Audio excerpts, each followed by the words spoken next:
I want to speak out about my husband's Memorial Day. This is the Medal of Honor ribbon. And on May 1st, 1969, General Clinton Bird took the 9th Infantry and the 3rd Brigade into Cambodia, where President Nixon said they went there. And there was a big firefight. And I'm going to read to you.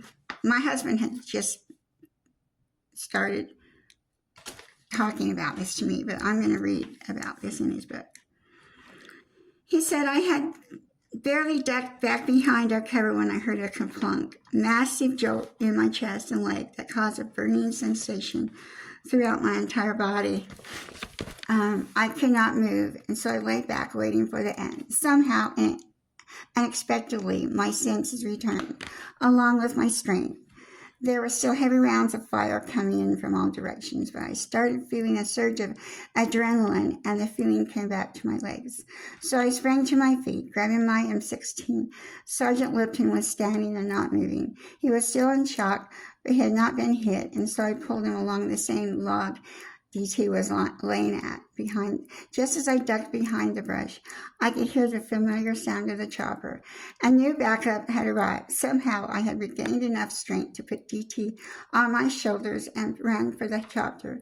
I told DT he was going to be all right. Thanks, Sally. In the clearing there was heavy artillery fire in my direction, but I kept moving. Next I grabbed Sparky.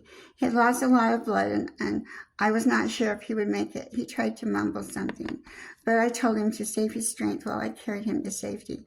I began conducting another soldier and pulled Sergeant Lipton by the arm and took them both to the chopper. I knew I had little time to start backup cover. The Viet Cong was approaching fast. The last man I picked up was a scout who had been wounded. His name was Terry. He had taken a lethal hit in his neck, and I could see that his jugular vein had been severely severed. He was bleeding out so fast I thought he might not make it.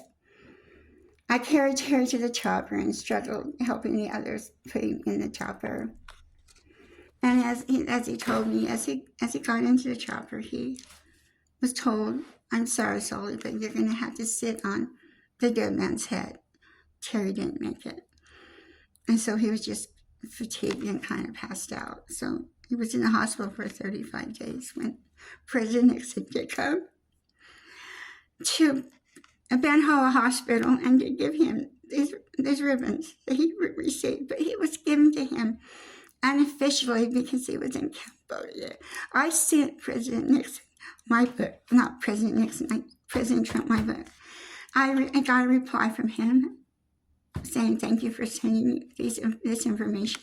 I will do everything in my power to get you all the medals and citations that your husband deserves." He did send me some, but what I want from him is to put my husband, Dennis James Sullivan Jr.'s name on the Medal of Honor list officially because he was in Cambodia, which is not.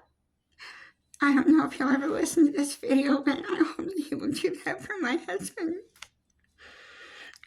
I know I divorced him. I married again when he was dying, but it was very hard for him. And I want to honor all the soldiers that were in that horrible Vietnam War, because it was a guerrilla warfare. And I wrote the book to honor my husband. One day I'll be back out again with everything added to it that I put in the book. Thank you for listening to me.